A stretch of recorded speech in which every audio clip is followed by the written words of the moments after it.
Bapa Surgawi, kami bersyukur buat hadirat-Mu yang ada di tempat ini pagi ini. Kami percaya sementara kami menyembah Tuhan, Tuhan hadir di tengah kami. Dan karena Tuhan hadir, maka sesuatu yang luar biasa terjadi. Karena Tuhan hadir, yang sakit disembuhkan. Karena Tuhan hadir, yang terikat dilepaskan. Karena Tuhan hadir, maka mujizat terjadi di tempat ini pagi ini. Haleluya. Kami percaya sesuatu yang baik terjadi pagi ini, menjamah dan melawat setiap kami. Haleluya. Haleluya. Haleluya. Haleluya. Terima kasih Tuhan buat kehadiran-Mu, dan kami siapkan hati kami untuk mendengar firman Tuhan. Urapi hamba-Mu dengan kuasa-Mu, dan urapan yang sama turun atas setiap jemaat yang hadir pagi ini. Berbicaralah, kami siap mendengar suara-Mu. Dalam nama Yesus kami berdoa. Yang siap dengar firman Tuhan, semua katakan amin. Berikan kemuliaan yang mulia bagi Tuhan. Haleluya. Silakan duduk saudara. Ya, shalom.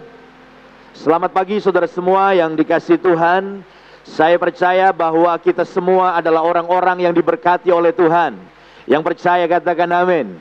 Nah, saya percaya pagi ini ada berkat yang khusus untuk setiap kita. Karena setiap kali kita berkumpul seperti ini, kita menyembah Tuhan, maka Tuhan hadir di tempat ini dan sesuatu pasti terjadi. Karena Tuhan hadir di tempat ini. Dan pagi ini firman Tuhan yang akan saya sampaikan, saya beri judul, saya beri tema, kegagalan adalah proses menuju keberhasilan. Kegagalan adalah proses menuju keberhasilan. Saya ingin membuka firman Tuhan pada pagi ini dengan mengutip perkataan seorang yang hebat, seorang yang luar biasa, namanya Bruce Larson. Bruce Larson berkata begini saudara, seringkali tidak adanya kesuksesan yang instan adalah tanda dari panggilan yang sejati. Saya ulang sekali lagi, Bruce Larson berkata, seringkali tidak adanya kesuksesan yang instan adalah tanda dari panggilan yang sejati. Rupanya saudara-saudara, tanggapan atau pendapat ini bukan sekedar hanya asal bicara, tetapi Bruce Larson mengamati banyak orang yang hebat, banyak orang yang sukses. Ternyata kesuksesannya tidak instan, tidak langsung. Ada banyak orang-orang yang hebat dalam hidupnya, mencapai keberhasilan yang luar biasa, ternyata memulai bisnisnya dengan kegagalan. Ternyata memulai pelayanannya dengan kegagalan. Ternyata memulai karirnya dengan kegagalan. Tetapi itu tidak menjadi tanda bahwa mereka nggak hebat, atau menjadi tanda mereka akan gagal terus. Tidak. Justru dia berkata, kegagalan seringkali menjadi satu tanda bahwa ada sesuatu yang luar biasa kalau orang itu tidak pernah menyerah. Amin saudara. Saya bisa mencatat beberapa tokoh yang hebat yang memulai karirnya dengan kegagalan dan mencapai puncaknya pada akhirnya. Kita tahu seorang pemain sepak bola yang disebut terbaik di dunia saat ini, saudara-saudara, yang badannya kecil, yang tingginya cuma 169 cm. Saudara tahu siapa namanya? Betul, Lionel Messi, orang Argentina. Lionel Messi, saudara-saudara, ketika memulai karirnya dari kecil, dia pemain sepak bola, itu orang-orang bilang dia nggak akan berhasil.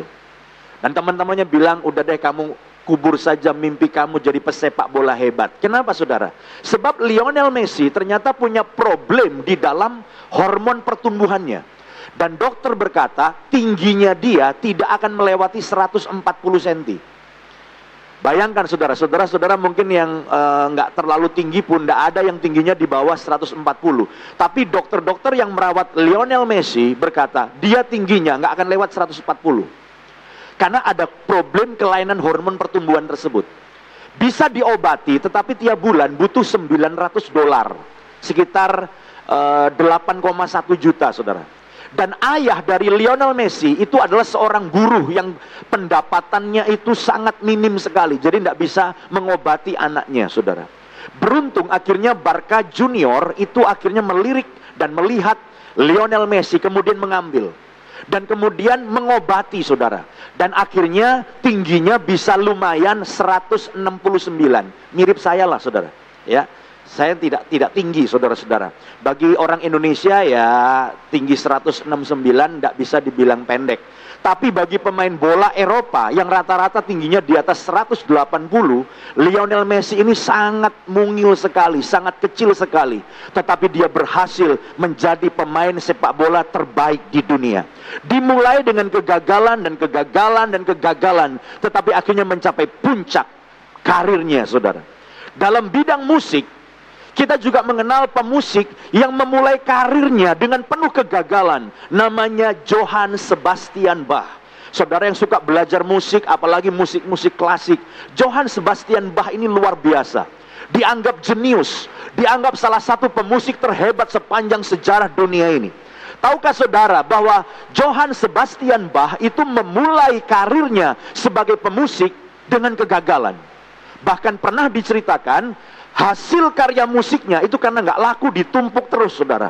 Dan akhirnya rumahnya penuh dengan karya-karya musiknya yang nggak laku. Akhirnya kertas-kertas karya musiknya itu dijual kiloan, saudara. Jadi kertasnya Johann Sebastian Bach itu hasil karyanya untuk bahan membungkus sampah, saudara.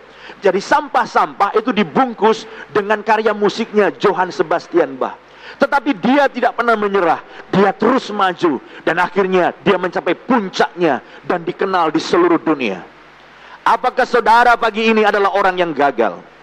Apakah saudara pagi ini adalah orang yang dalam bisnismu engkau mengalami kegagalan? Dalam karirmu sebagai seorang eksekutif, Anda memulainya dengan banyak kegagalan. Saya beritahu kepada saudara, jangan-jangan ini adalah tanda bahwa engkau akan mencapai puncak yang luar biasa di dalam karir saudara. Yang percaya berikan kemuliaan bagi Tuhan. Haleluya. Nah, hari ini saudara-saudara, kita akan belajar dari salah satu murid Yesus yang permulaan pelayanannya itu gagal dan gagal dan gagal terus. Tetapi akhirnya murid Yesus ini mencapai puncak pelayanannya dan diakui sebagai murid Yesus yang luar biasa. Nama murid itu adalah Petrus. Mari kita lihat salah satu kegagalannya yang fenomenal, saudara-saudara, di dalam Matius pasal 26 ya. Matius pasal 26 ayat 69 sampai 75. Sementara itu Petrus duduk di luar di halaman. Maka datanglah seorang hamba perempuan kepadanya, katanya, engkau juga selalu bersama-sama dengan Yesus, orang Galilea itu. Tetapi ia menyangkalnya di depan semua orang, katanya, aku tidak tahu apa yang engkau maksud. 71. Ketika ia pergi ke pintu gerbang, seorang hamba lain melihat dia dan berkata kepadanya, orang-orang yang ada di situ, orang ini bersama-sama dengan Yesus, orang Nazaret itu. Dan ia menyangkalnya pula dengan bersumpah, aku tidak kenal orang itu. Tidak lama kemudian, orang-orang yang ada di situ datang kepada Petrus dan berkata, pasti engkau juga salah seorang dari mereka. Itu nyata dari bahasamu. Maka mulailah Petrus mengutuk, dan ternyata Petrus ini suka bersumpah, saudara. Jadi hati-hati kalau teman saudara sering sumpah-sumpah, jangan-jangan bohong, saudara ya. Ini bohong lagi nih. Aku tidak kenal orang itu. Dan pada saat itu berkokoklah ayam. Maka teringatlah Petrus akan apa yang dikatakan Yesus kepadanya. Sebelum ayam berkokok, engkau telah menyangkal aku 3 kali.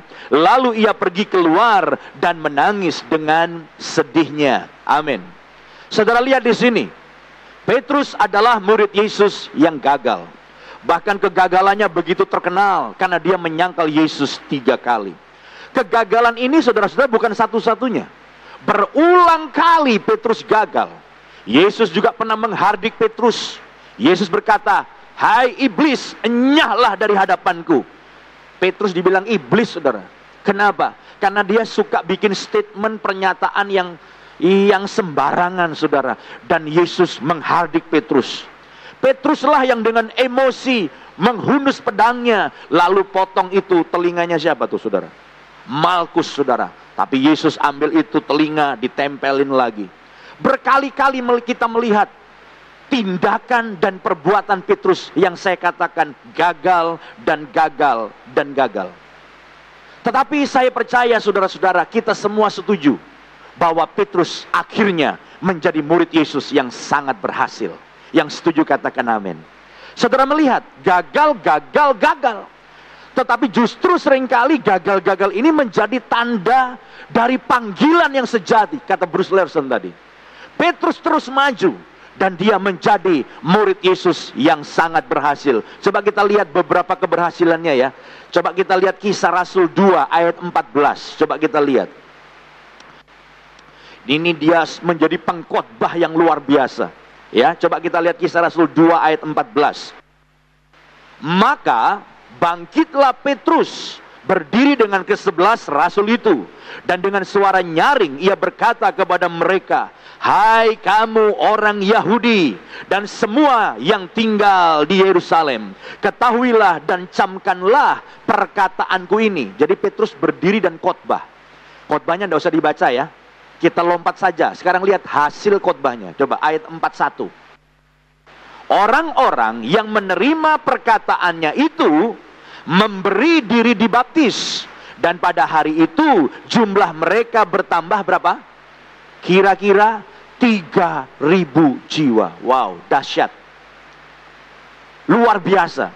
Saya percaya pengurus yang seringkali mengatur pelayanan di sini pasti tahu, nggak gampang nambah jemaat. Nggak gampang. Saya sebagai gembala sidang juga menyadari nggak gampang nambah jemaat. Tapi si Om Petrus ini saudara, murid Yesus yang gagal, tiba-tiba pelayanannya berubah. Tiba-tiba pelayanannya luar biasa. Dia menjadi pengkhotbah yang sangat berhasil, karena sekali khotbah yang bertobat dibaptis berapa tadi? Itu luar biasa. Langsung tempat ini tidak muat saudara, sekali khotbah loh. Dahsyat sekali.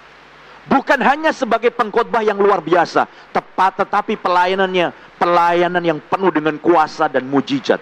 Sekarang lihat pasal 3 sekarang. Pasal 3 ayat 6. Ya, untuk meyakinkan saudara, untuk saudara bisa melihat, oh ternyata orang yang gagal awalnya itu akhirnya menjadi sukses luar biasa ya. Kisah Rasul 3 ayat yang ke-6. Tetapi Petrus berkata, "Emas dan perak tidak ada padaku, tetapi apa yang kupunyai kuberikan kepadamu. Demi nama Yesus Kristus orang Nazaret itu, berjalanlah." Dan orang lumpuh itu berjalan. Dahsyat enggak saudara?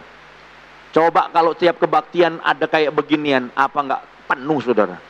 Ya, orang lumpuh datang minta-minta. Petrus bilang, "Emas dan perak aku enggak punya, tapi dalam nama Yesus jalan." Orang langsung jalan.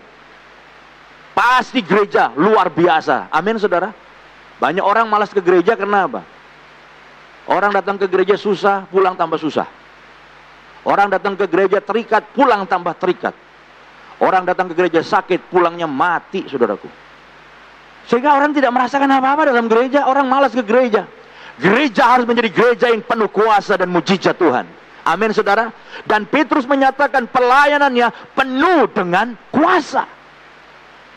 Satu lagi ya ayat ya, itu dahsyatnya pelayanan Petrus. Kisah Rasul 5 sekarang, ayat 15. Ini Om Petrus yang gagal menjadi Petrus yang luar biasa. Khotbahnya oke, diurapi, penuh dengan tanda mujizat, dan dahsyatnya ayat 15 dari Kisah Rasul 5. Ayo kita baca Kisah Rasul 5 ayat 15. 1, 2, 3.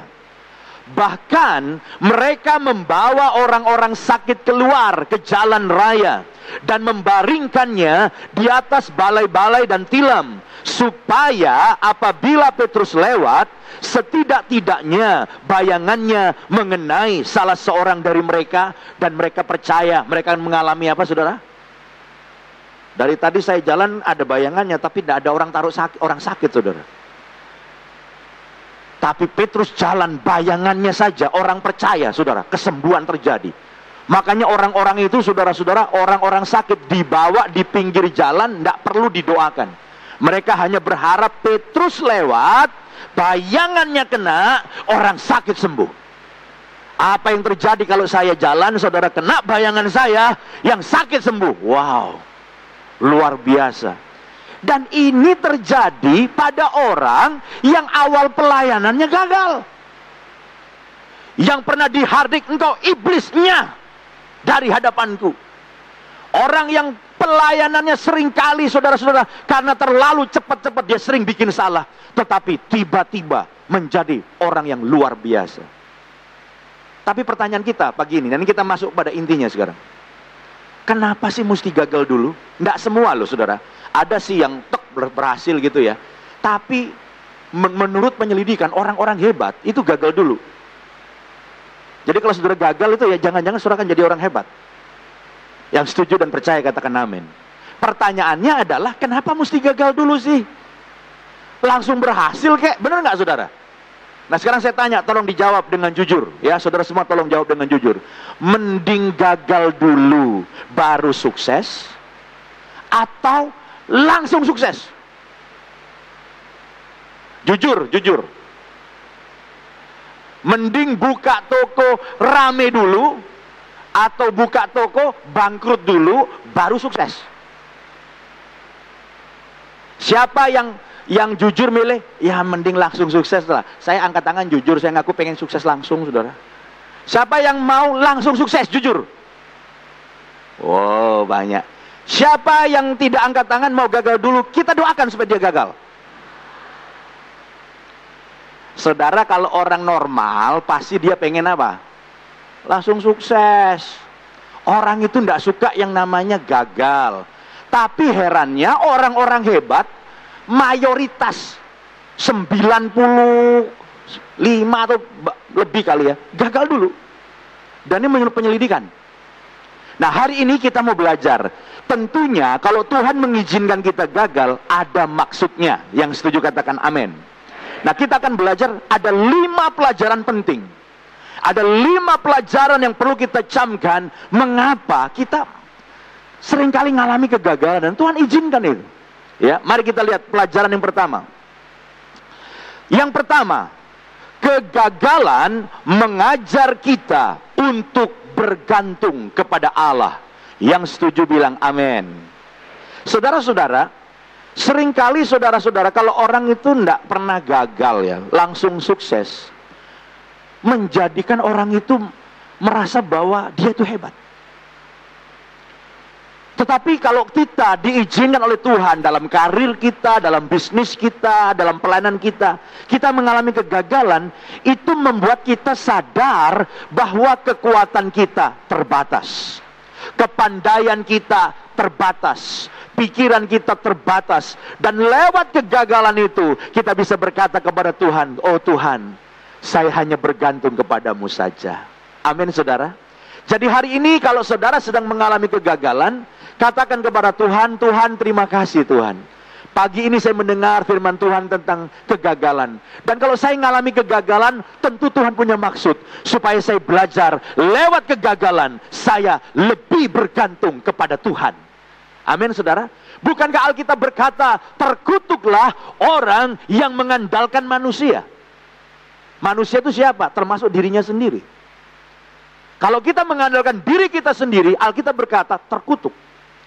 Kalau kita mengandalkan orang lain juga manusia, mungkin teman kita yang jenderal atau pejabat, mungkin keluarga kita yang konglomerat, tanpa sadar, walaupun kita Kristen, kita nggak sungguh-sungguh mengandalkan Tuhan, tapi kita mengandalkan orang lain. Dan Alkitab berkata, terkutuklah orang yang mengandalkan manusia. Tuhan izinkan tutup itu, tutup relasi kita, teman kita tiba-tiba tinggalin kita, tiba-tiba pemikiran dan rencana kita gagal, supaya kita sadar semuanya terbatas, tetapi Tuhan tidak terbatas, dan lewat kegagalan kita lebih bergantung hanya kepada Tuhan. Haleluya. Yang kedua, pelajaran yang kedua dari kegagalan, saudara-saudara, kegagalan mengajar kita untuk rendah hati. Yang setuju katakan amin. Saudara setuju nggak dengan saya bahwa khotbah seringkali tidak cukup membuat orang rendah hati? Setuju saudara? Saya yakin saudara sering dengar khotbah tentang rendah hati, tapi jujur belum tentu kita rendah hati. Termasuk yang ngomong. Saya ini pendeta yang khotbah rendah hati sering. Tapi saya jujur mengakui, sombongnya minta ampun. Dan seringkali saudara-saudara, kita ini dinilai orang rendah hati, maaf. Banyak pendeta bilang itu Pak Yosia rendah hati, nama saya Yosia. Itu Pak Yosia rendah hati. Padahal sebetulnya saya nggak rendah hati. Saya cuma pinter berakting. Sebab saya belajar bagaimana penampilan. Kalau orang mau kelihatan rendah hati, itu kalau ngomong sama jalan, dagunya nggak boleh diangkat. Kalau dagunya diangkat, ini kayak orang sombong. Makanya saya kalau jalan, dagu diturunin, sama jalannya lada nunduk-nunduk gini. Wah, pendeta ini rendah hati. Kalau dagu diangkat sama jalannya begini, kayak nggak bisa mati, saudaraku. Wah, ini pendeta sombong. Padahal seringkali saya melakukan itu bukan karena saya rendah hati. Sebab saya melakukan semuanya itu dengan sadar. Dan kerendahan hati yang sesungguhnya tidak pernah disadari. Kalau saudara sadar Anda rendah hati, maaf, Anda belum rendah hati. Orang yang betul-betul rendah hati, dia tuh nggak sadar. Kalau saudara mau menampilkan sesuatu citra lewat perkataan, saya tidak bisa apa-apa saudara, saya ini ada sebagaimana saya ada karena anugerah Tuhan. Ada yang tulus, tapi ada yang berakting. Dan Tuhan seringkali tahu bahwa walaupun saya pengkhotbah, walaupun saudara dengar khotbah berkali-kali tentang rendah hati, kita ternyata nggak bisa rendah hati. Maka Tuhan kasih pelajaran, Tuhan izinkan kegagalan. Sebab 5 khotbah rendah hati sama gagal sekali lebih dahsyat gagal sekali untuk bikin kita rendah hati. Amin saudara. Saya ingat ketika saya mulai jadi gembala sidang, saya itu belum menikah. Umur saya 25 tahun. Saya pengkhotbah, penginjil. Saya baru lulus sekolah Alkitab di Petamburan. Waktu saya mulai gereja yang datang 15 orang. Dan 15-nya orang-orang susah. Gerejanya itu jalanannya buntu saudara, dan gak ada parkiran. Hanya 15 orang mulai ibadah. Saya yang khotbah, saya yang main musik, saya yang ketik buletin, saya yang terima tamu. Cuma kolektor bukan saya. Ini pendeta all round saudara, semua saya kerjain. Dan pada usia 25 tahun sebagai penginjil, saya cukup berhasil menurut saya. Saya mengorganisir KKR di tempat-tempat besar. Saya pengkhotbah di Istora Senayan. Dalam usia 25 tahun saya KKR yang datang belasan ribu orang dan tempat penuh. Saya merasa sebagai pengkhotbah yang hebat. Tapi begitu saya pulang di gereja sebagai gembala, yang datang 15. Malam minggu orang-orang pacaran, karena saya juga belum menikah, saya juga pacaran saudara. Tapi malam minggu saya nggak bisa pacaran, karena saya stres. Besok yang datang berapa orang? Jadi malam minggu orang pacaran, saya itu doa di kamar saudara. Dari gaya doa Reinhard Bonnke saya ikutin.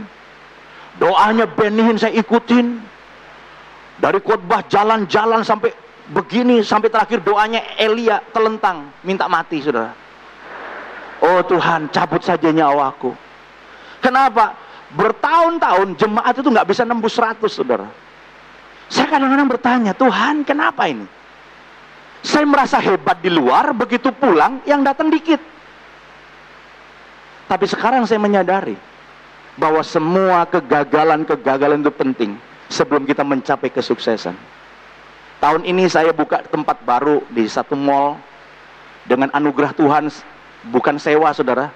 Kita beli tempat itu, mall baru. Saya renovasi, nilainya pun spektakuler. Tapi saya merasa nggak ada apa-apanya. Kenapa? Pernah meminta mati. Kita beli mall itu renovasi nilainya 65 miliar saudara. Kita nggak ada duit, kita melangkah dengan iman dan kita beresin semuanya. Dalam waktu 5 bulan, 3 kali kebaktian, ini tempat baru nembus 2000. Dan saya orang yang suka mengamati datanya. 5 bulan nembus 2000. Saya nilai ini pertumbuhan gereja yang luar biasa. Tapi karena pernah stres minta mati, saya tahu betul bahwa orang-orang datang itu bukan karena pendeta Yosia. Karena pendeta Yosia pernah minta mati. Karena saya pernah doa sampai tiarap juga pernah saudara.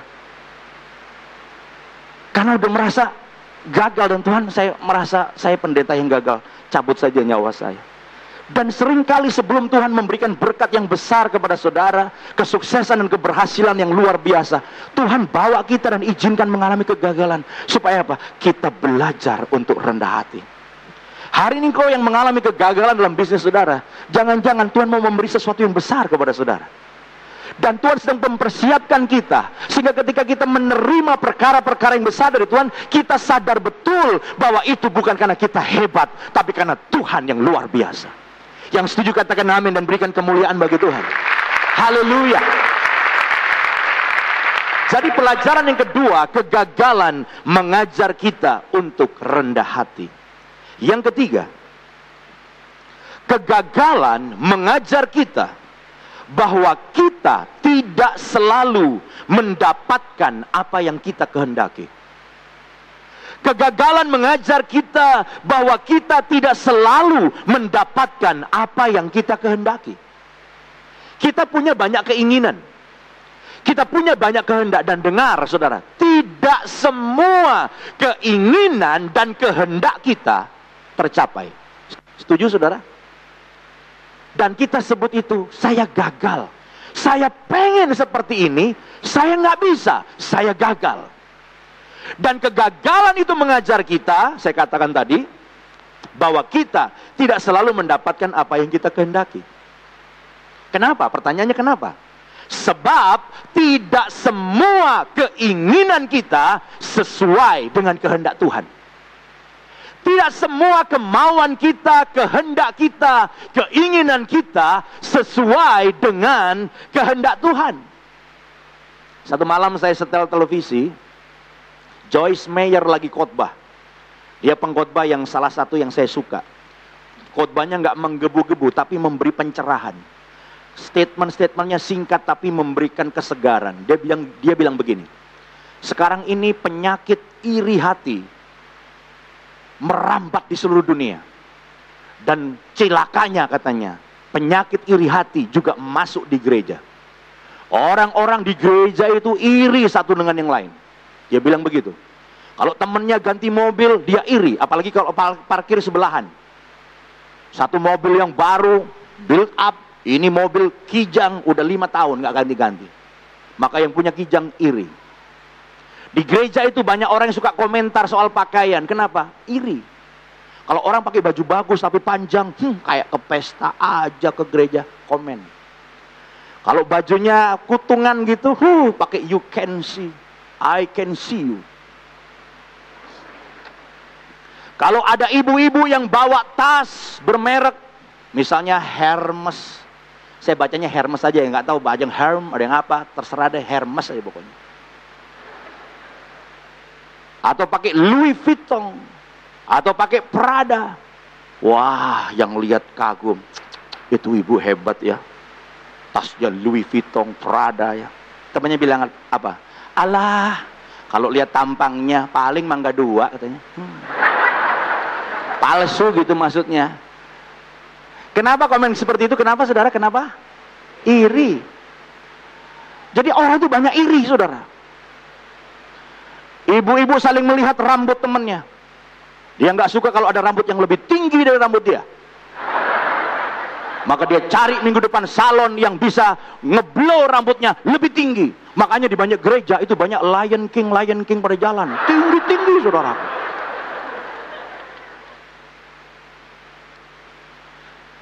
Saling bersaing. Lalu Joyce Meyer bilang begini, saudara itu jangan iri. Kalau saudara punya keinginan, jangan apa? Iri. Kalau saudara punya keinginan, saudara berdoa. Yang setuju katakan amin. Kalau saudara kepingin sesuatu, jangan iri, kata Joyce Meyer. Berdoa. Terus masih koma.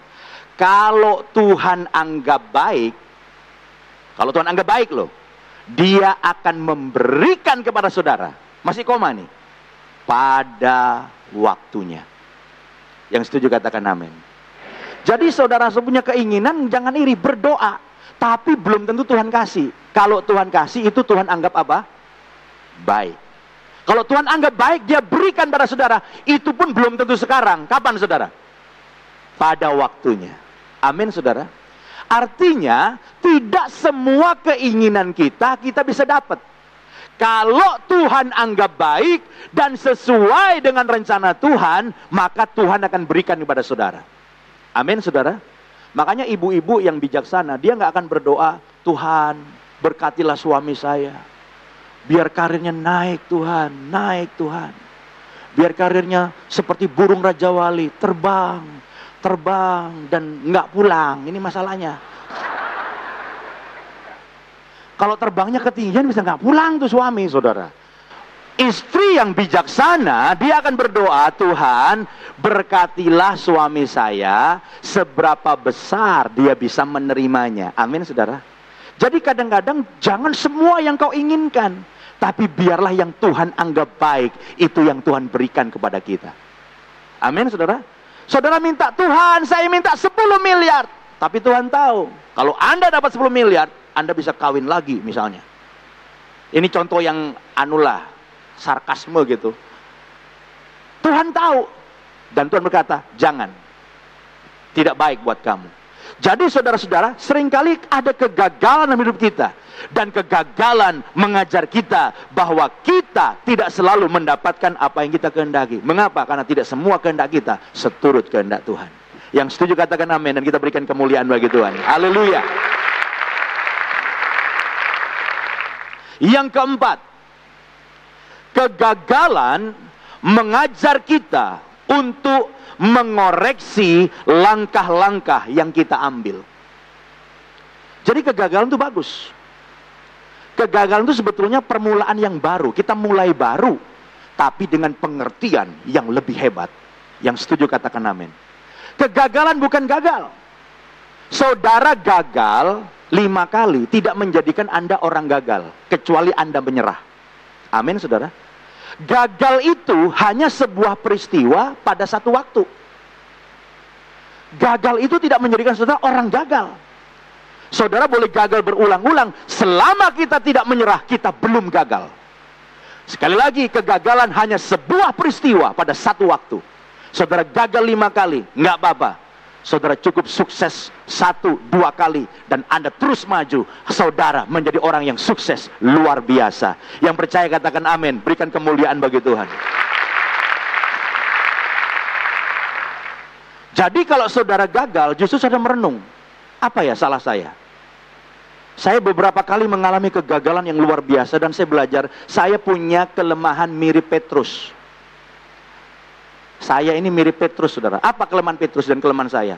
Saya terlalu cepat. Petrus sama. Petrus itu terlalu antusias, saudara. Terlalu antusias sehingga seringkali dia itu kurang mikir.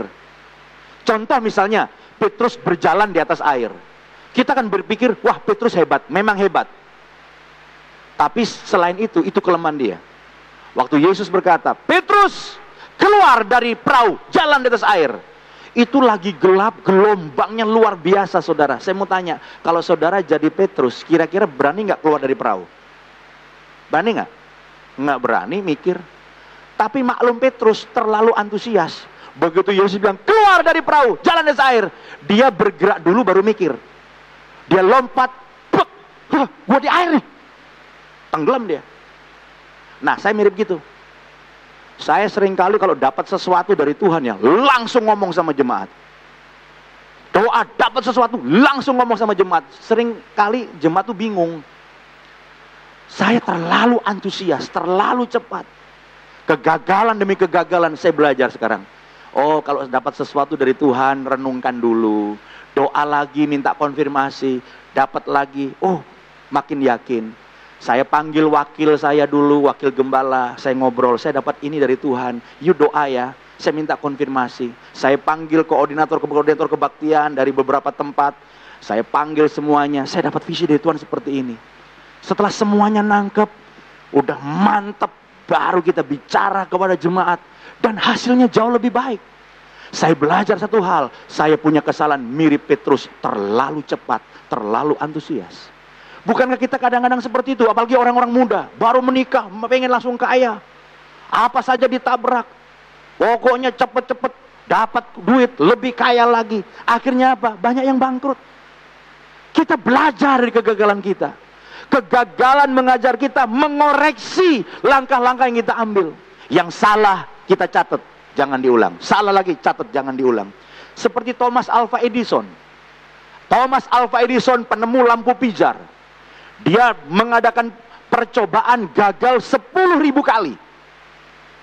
Dia ditanya sama wartawan, Pak Thomas, Anda sudah gagal 10.000 kali. Apakah Anda masih tetap semangat? Thomas Alva Edison menjawab, saya nggak gagal 10.000 kali. Saya menemukan 10.000 cara yang salah.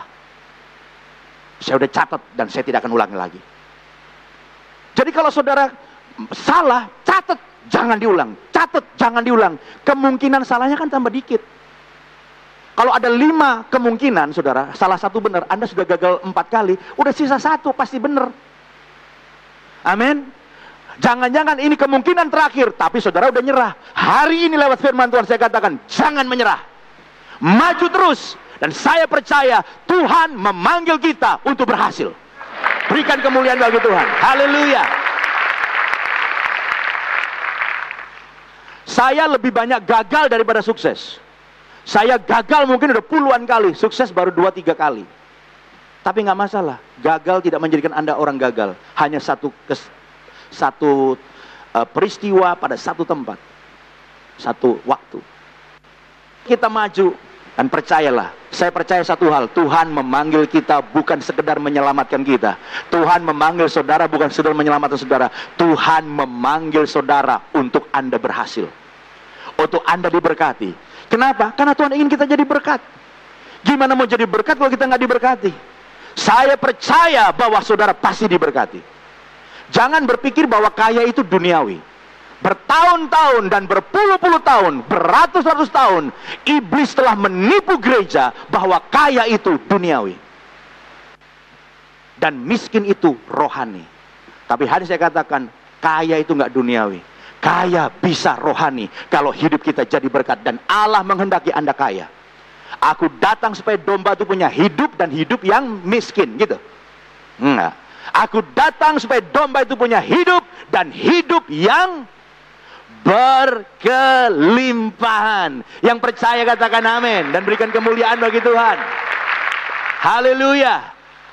Saya katakan dalam nama Yesus, semua saudara orang yang berhasil. Kenapa? Karena Alkitab saya berkata seperti itu. Anda dipanggil bukan untuk jadi orang gagal. Anda dipanggil untuk jadi orang berhasil. Berapa banyak saudara gagal? No problem. Maju terus. Saya pastikan saudara pasti keluar sebagai pemenang. Bahkan lebih daripada pemenang. Sebab engkau orang yang berhasil di dalam Tuhan. Haleluya. Haleluya. Yang kelima, yang terakhir, saudara-saudara. Kegagalan mengajar kita untuk bertekun dan menjadi lebih kuat. Siapa yang percaya orang yang gagal dan maju terus, dia akan menjadi lebih kuat? Angkat tangan. Percaya saudara? Orang yang sukses, dia nggak lebih kuat.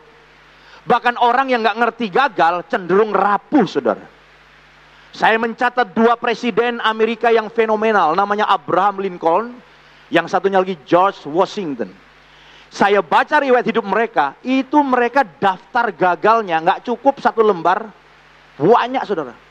Abraham Lincoln itu bangkrut lebih dari 5 kali. Dia itu pebisnis, businessman. Abraham Lincoln bangkrut lebih dari 5 kali. Jadi kalau saudara ada yang bangkrut 5 kali, jangan-jangan Anda calon presiden Indonesia. Abraham Lincoln bangkrut 5 kali saudara. Dan dia mencicil hutangnya bertahun-tahun. Nah ini hebatnya nih. Anak Tuhan kalau punya hutang, dia bayar hutangnya. Setuju saudara? Dia cicil, dia nggak nyerah. Istrinya meninggal dan dia depresi berat. Dia gagal berkali-kali jadi anggota Kongres. Dalam pemilihan Senat dia gagal berkali-kali. Jadi gagal. Dia cuma sukses sekali. Tapi suksesnya terbesar dan pada waktu yang tepat dia jadi presiden. Saudara boleh gagal 10 kali. Sekali Anda sukses, dahsyat merubah hidup saudara. Dan sesuatu yang besar itu sedang terjadi di depan saudara. Siapa yang percaya? Yang terbesar, yang terhebat ada di depan kita. Kita berikan kemuliaan bagi Tuhan. Haleluya. Yang terbesar, yang terhebat masih ada di depan kita, bukan di belakang kita. Sebab jalan hidup orang benar akan naik dan tidak akan turun. Jadi saya pastikan saudara akan naik terus bersama dengan Tuhan. George Washington hebat. Ternyata menang perang cuma 2 kali. Cuman menang perang yang 2 kali ini salah satunya adalah peperangan terakhir yang fenomenal. Dia mengalahkan Inggris, saudara. Dahsyat peperangannya. jadi presiden. Luar biasa. Dan mereka bertekun dan menjadi lebih kuat. Kalau orang sukses dan ngerti arti kata gagal, Anda akan rapuh, saudara. Nggak siap dengan yang namanya pengalaman kegagalan. Beberapa minggu yang lalu saya baca berita, saudara. Bill Gates, orang yang terkaya di dunia, dia bikin statement yang mengagetkan. Bill Gates berkata, saya akan memberikan 50% dari kekayaan saya. Ini yang ngomong bukan orang yang duitnya 10 miliar, 20 miliar, saudara.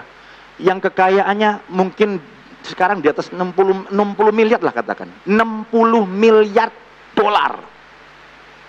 Kalau dia kasih 50% dari 60 miliar dolar, 30 miliar dolar. Coba dihitung yang bawa kalkulator, berapa duit tuh? 30 miliar. Kalau 1 juta dolar itu 9 miliar. 1 miliar dolar 9 triliun. 30 miliar dolar 9 miliar kali 30 berarti berapa? 270 triliun. Berapa tuh nolnya? Coba hitung. Bingung kan? Gak usah dihitung, bukan duit kita soalnya. Kalkulator kita mentok habis, saudara. Kok mau dia berikan uang sebanyak itu? Dia bilang apa? Saya tidak akan memberi warisan terlalu banyak untuk anak saya. Sebab anak-anak konglomerat di Amerika itu banyak yang mati muda. Sudah tahu kenapa konglomerat di Amerika banyak yang mati muda anaknya? Jadi ini mengejala. Diketemukan sesosok mayat di pinggir jalan, sudah kaku, umur baru 23 tahun, dipikir gelandangan, homeless. Waktu dompetnya diketemukan, diperiksa, kredit cardnya bererot, saudaraku, dan uang cashnya lumayan banyak. Waktu dibaca namanya anak konglomerat A, mati overdosis. Minggu kemudian anak umur 18 tahun terbujur kaku di pinggir jalan New York, di trotoarnya. Diketemukan dompetnya, anak konglomerat. Sekarang banyak anak konglomerat itu kena penyakit influenza. Influenza itu adalah penyakit di mana mengidap kepada anak-anak orang kaya karena mereka punya uang belanja unlimited. Nggak ada batas. Jadi penyakit ini adalah penyakit di mana orang merasa semuanya bisa dia dapat, semua kemewahan bisa dia dapat. Lama-lama dia merasa bahwa dunia itu nggak ada apa-apanya. Dia lihat pesawat, aku beli pesawat, datang pesawat. Dia pergi ke pantai, lihat itu kapal pesiar mewah, beli 5, dia beli. Dia lihat apartemen, kondominium yang mewah, aku beli yang super suite sama penthouse-nya. Semua beli. Jadi dia nggak ada yang namanya pernah gagal, nggak pernah. Anak orang kaya. Belanjanya nggak ada batas. Beli apa saja tinggal nunjuk. Mobil Rolls Royce 5, langsung 5 datang. Warna-warna pelangi dia beli semua. Merah, hijau, kuning, hitam dia beli. Akhirnya apa? Dia mengalami hidup ini apa ya? Kayaknya nggak ada yang dikejar, semua udah dapat. Dia bosan. Mending kayak kita, kayak saya lah. Beli kijang, nyicil 2 tahun, bagus. Tiap bulan berusaha bayar cicilan. Bayar cicilan, bayar cicilan. Ingatkah saudara ketika Anda membayar cicilan terakhir? Dan orang, entah itu leasingnya atau banknya berkata, dia bilang begini, Pak, ini cicilan terakhir. Lunas. Mobil itu milik Bapak. Ini surat dan BPKB-nya. Wow, kita bersorak. Haleluya. Wah, ini mobil punya saya sekarang. Saya mau pretelin kek, saya mau jual kiloan kek, hak saya. Ingatkah saudara, ketika saudara pertama kali lunas nyicil rumah di bank, dan orang banyak kasih semua surat-suratnya, Pak ini semua surat-suratnya, ini cicilan terakhir, mulai hari ini itu rumah Bapak, lunas, itu milik Bapak. Hati kita bersorak, haleluya, itu rumah saya mau bulldozer kek, saya mau bom, wah itu rumah saya, terserah saya. Iya kan saudara? Bayangkan orang yang tidak pernah berjuang, tidak ngerti arti gagal. Orang yang sukses terus, Dia tidak tahu itu sukses. Kenapa? Dia nggak tahu warna lain. Dia nggak tahu rasa lain bahwa sukses itu nikmat. Tapi Tuhan izinkan kita gagal supaya kita bertekun lebih kuat dan merasakan betapa nikmatnya sukses karena kita pernah gagal. Haleluya. Coba kalau saudara kaya, luar biasa. Senin, Wagyu. Makan Wagyu maksudnya. Selasa, Kobe. Rabu, Wagyu lagi. Kamis, Kobe. Jumat, Wagyu. Ya, yang satu potong 2 juta misalnya. Lama-lama Wagyu dan Kobe itu kayak kangkung. Saya ingat waktu saya dulu kuliah ya di seminari Bethel ya.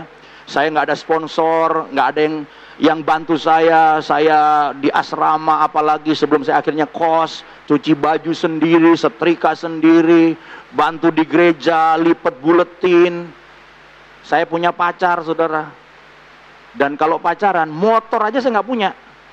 Jadi kalau dari Petamburan itu saya mau pergi makan itu ya, doyanan saya itu Kentucky. Orang susah tuh Kentucky itu makanan mewah.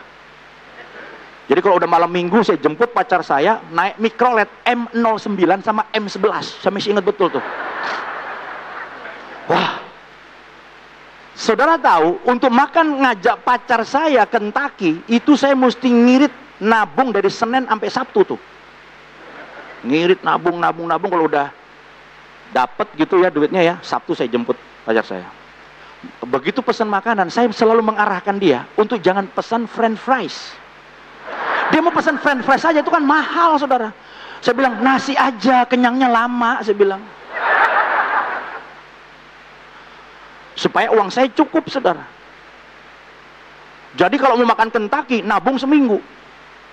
Begitu saya mulai diberkati Tuhan, mulai khotbah, dulu cuman ngelipet itu kan buletin, sekarang khotbah, berkat meningkat.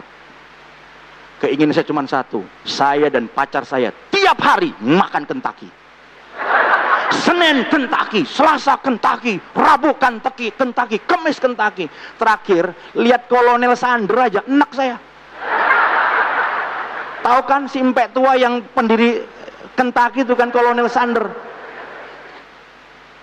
Nah, belajar sama Kolonel Sander tuh. Memulai bisnisnya umur 65 tahun. Yang tua-tua jangan bilang hanya nunggu mati, jangan. Yang terbaik masih ada di depan. Haleluya, berikan kemuliaan bagi Tuhan. Haleluya. Udah diberkati, mulai berkata, jangan makan makanan fast food, itu junk food. Wah. Tapi saya belajar satu hal, makan enak itu enggak boleh tiap hari. Yang enak jadi kagak enak. Makan enak itu mesti jarang-jarang, dan itu bikin panjang umur. Dan ajaklah pendeta untuk makan supaya penyakitnya dibagi-bagi juga. Haleluya. Amin, saudara. Jadi saudara-saudara, saudara lihat orang-orang yang selalu sukses, ya namanya anak konglomerat. Nggak pernah susah, nggak pernah yang namanya ditolak, berhasil terus, justru rapuh, saudara. Bosan hidup, mati aja katanya, mati dia bunuh diri, overdosis. Saya katakan kepada saudara, kegagalan membuat kita bertekun. Kegagalan membuat kita mengerti apa arti sukses. Kegagalan menjadikan kita lebih kuat. Dan saya katakan sekali lagi dalam nama Yesus, saudara tidak mungkin gagal. Saudara tidak mungkin, tidak mungkin jadi orang gagal, maksud saya. Gagal, it's okay. Tapi itu bukan akhir. Saudara pasti jadi orang berhasil. Kenapa? Karena Alkitab janji. Apapun kegagalan saudara, apapun kondisi bisnis saudara, mungkin kau diambang kebangkrutan hari ini, saya katakan kepada saudara, saudara tidak mungkin jadi orang gagal. Selama Anda percaya kepada Tuhan, percaya janji firman Tuhan, saya selalu melihat firman Tuhan berkata, Tuhan ingin memberkati saudara, Tuhan ingin menjadikan Anda sukses, Tuhan ingin menjadikan Anda luar biasa, supaya hidupmu menjadi berkat bagi banyak orang. Haleluya. Pemain musik bisa siapkan diri, kita mau datang kepada Tuhan hari ini. Yang percaya bahwa engkau bukan orang yang gagal. Kegagalan hanya alat dalam tangan Tuhan untuk memberi pelajaran kepada kita. Tetapi pada akhirnya kita akan keluar menjadi orang yang berhasil, orang yang diberkati, orang yang luar biasa, bahkan lebih daripada pemenang. Sekali kita berikan kemuliaan bagi Tuhan. Sambil kita katakan, hatiku percaya, hatiku percaya. Mari kita bangkit berdiri bersama-sama. Bangkit berdiri bersama-sama. Hatiku percaya, hatiku percaya, hatiku percaya, selalu ku percaya.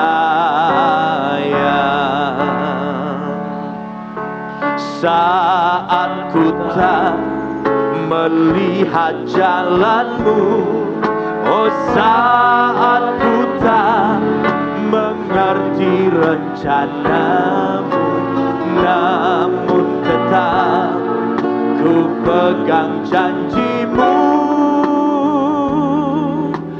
Pengharapanku hanya padamu. Hatiku percaya, hatiku percaya, hatiku percaya. Amin. Percaya, haleluya. Hatiku percaya, selalu ku percaya. Saya tahu bahwa urapan Roh Kudus sedang mengalir dalam ruangan ini. Urapan berkat, urapan kemenangan, urapan keberhasilan ada di tempat ini pagi ini. Siapa yang percaya, apapun kondisimu, apapun keadaan saudara, engkau akan keluar sebagai pemenang. Sebab Tuhan memanggil saudara untuk berhasil dan diberkati Tuhan. Yang percaya angkat tanganmu dan sembah Dia. Katakan, hatiku percaya, hatiku percaya. Katakan, hatiku percaya. Haleluya. Hatiku percaya, selalu ku percaya.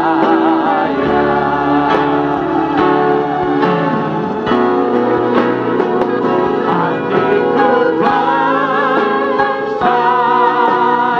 Angkat tanganmu dan sembah Dia. Percaya. Hatiku percaya, selalu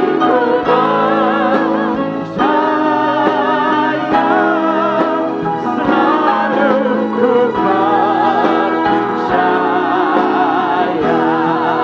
selalu ku percaya, selalu ku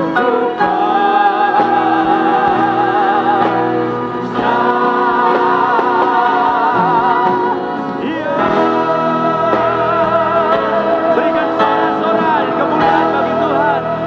Haleluya. Haleluya. Lepaskan urapanmu Tuhan. Lepaskan urapan berkatmu. Lepaskan urapan keberhasilan di dalam nama Yesus. Haleluya. Haleluya. Kami bersyukur untuk pengalaman kegagalan. Kegagalan tidak menjadikan kami orang gagal. Kami akan terus maju. Dan kami bersyukur lewat kegagalan kami belajar. Belajar bergantung kepada Tuhan. Belajar rendah hati. Belajar kami tahu tidak semua kehendak kami seturut kehendak Tuhan.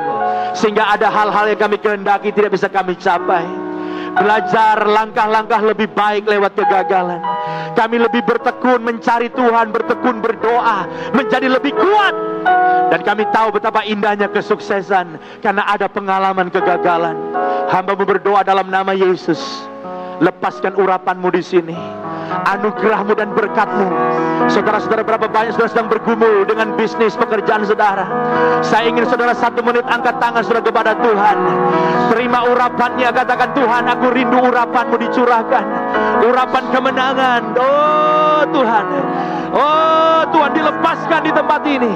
Urapan keberhasilan, urapan berkat dicurahkan di tempat ini.